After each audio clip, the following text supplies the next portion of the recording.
Okay, hey, let's look at one of the homework problems. It's problem 8.6 from the ninth edition.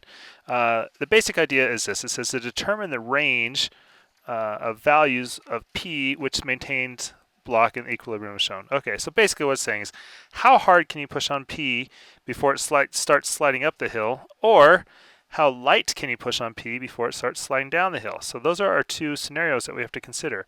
So we need to figure out what those ranges are. So let's draw, like all good problems, to start with a good free body diagram. So we have this block, right? So on this block, you have a normal force,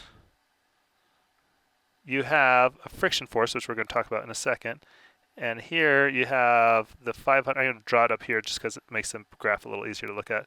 You have 500 newtons there, and you're pushing with this force P. Okay, so the question is, and this is at some angle, this is a little extreme, but this is at 30 degrees. Okay, so the question is, which direction does the friction go? The friction's either going to go up or down. Well, it depends what we're doing. First off, let's consider this. Let's draw the friction like this, and this is called friction. Okay, so if that's our friction force, what does that mean? That means that the friction is in the direction up the hill, so it's preventing it from sliding it down. So that, under this scenario, this is going to say, hey, what is that minimum P that I have to keep adding to this system to keep the whole thing from sliding down the hill, right? So the way I do these problems, okay, right off the bat, your friction is what? Well, we're looking at the point just previous or just prior to movement. So the impending motion, which is going to be that in that case, we know the friction is normal force times mu sub s, right? Okay. So how I do these problems, you can do angles on these things. I do not like to do this. I just like to do simple sum of the forces in x and sum of the forces in y. So sum of the forces in x equals sum of the forces in y is equal to 0. Okay, let's look at the sum of the forces in x. So you have p, right? It's going that direction, and this is going to be plus the x component of the force of the friction force and minus n is equal to 0. Okay, so what is the friction force? So you have P plus normal times mu sub s. That is the friction force. The x component of it, right, is the portion along this axis. So that's going to be times cosine of 30. And I misspoke here. This is the x component of the normal force. And so I'm going to put this on the other side is equal to the normal force. What is the x component of the normal force? Well, in this case, it's n sine 30, right? Because it's this portion of it over here, and given the angles, it's n sine 30. Okay, so now we have one equation and two unknowns, right? So I'm going to say P is equal to n, and then if we move this over here, it's going to be sine 30 minus mu sub s cosine of 30. Okay, that's lovely. Not helpful. I mean, it's helpful in a minute, but it's not the answer yet.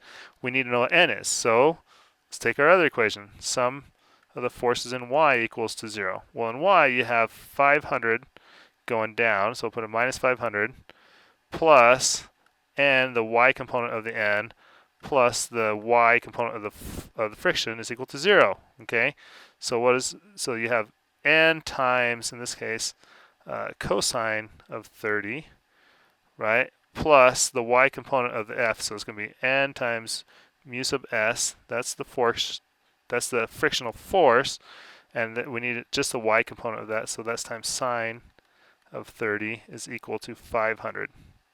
So you can solve for this for n, so therefore n is equal to 500 divided by cosine of 30 plus mu sub s sine 30. So those are just numbers. Mu sub s is given right here, but I'm not going to plug them in just because I don't feel like it. I'm just going to hold on to it like that. So I'm going to plug this n back, into that point. So therefore, P is equal to 500 over cos 30 plus mu sub s sine 30, all that times sine 30 minus mu sub s cos 30. Now there's probably ways to reduce this, but at this point I just plugged in the numbers, and so P ends up being equal to 143 newtons. Okay, so what is that P? That is the minimum force that I need to be adding to this to keep it from sliding down. Okay, so unless I push on it with 143 newtons, this thing is going to slide down the hill. Okay, so that's that, and that's based on this free body diagram right here. Well, what is the other free body diagram? Let's come up here and we'll draw a similar free body diagram. You have a body. Whoa, that was a jump. You still have a normal force, but here your frictional force is going to be going that way. This is friction, this is your normal force. Still at this point you have 500 newtons going down and some force P. Okay, so if the friction force is going this way, it is keeping the block from sliding up the hill. So this is looking for that P just before the block starts sliding up the hill. But this idea is still the same. Sum of the forces in X is equal to sum of the forces in Y is equal to 0. Okay, so let's look at our sum of our forces in X. In X, we have P minus the X portion of the friction minus the X portion of the normal force is equal to 0. Okay, so P is equal to, I'll just put these on the other side, is equal to the normal times mu sub S, that's the friction. So the X component of it is, again, we're looking at this angle, this is 30 degrees. So the X component is got cosine of 30 minus the X component of the normal force is going to be normal times sine 30. So P is equal to, I'm going to pull out the normal force, mu sub S cosine of 30 minus sine of 30. Okay, then I'm going to take sum of the forces in Y is equal to 0. And what do I have? I have the ups equal to the downs, so 500 plus the Y component of friction, because now that's going in the same direction as 500, is equal to normal force, right? So 500 plus N times mu sub S, that's the friction, and the Y component of it is going to be times sine 30 is equal to, sorry, again, I forgot that, that's the Y component of the normal force, is equal to N cosine of 30. Okay, so then I can solve for N. In this case, N is equal to 500 over cosine of 30 minus mu sub S sine 30. Again, this is just a number, but I don't feel like finding that number, but I can plug that back into here. So P is equal to 500. So this is obviously a very similar equation. It's just cosine of 30 minus mu sub S sine 30. That's a 30. All that times mu sub S cosine of 30 minus sine 30. Okay, and I goofed somewhere. Where did I goof? This needs to be a plus. So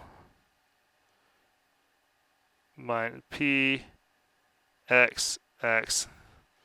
So when I put this over here, sorry, this needs to be a plus right here, and this needs to be a plus because I put the negatives and they came over there. So this needs to be plus sine 30. That's going to make a difference. And you end up with P, once you plug in the numbers, is equal to 483.5 newtons. So again, what this is saying is that I can push on this thing. If I push here with, I have to push on it with at least 143 newtons, or else it's going to come sliding down the hill, right? And if I push with it any more than 483.5 newtons, it's going to go up the hill. So I need, my range needs to be between 143 and 483.5 newtons. And the way I do these is, again, the angles, you can figure out the angles, but I don't like to do that. Excuse me. I just like to simply have the sum of your forces in X and Y. It's two equations, two unknowns, and you find your answer. And that's that.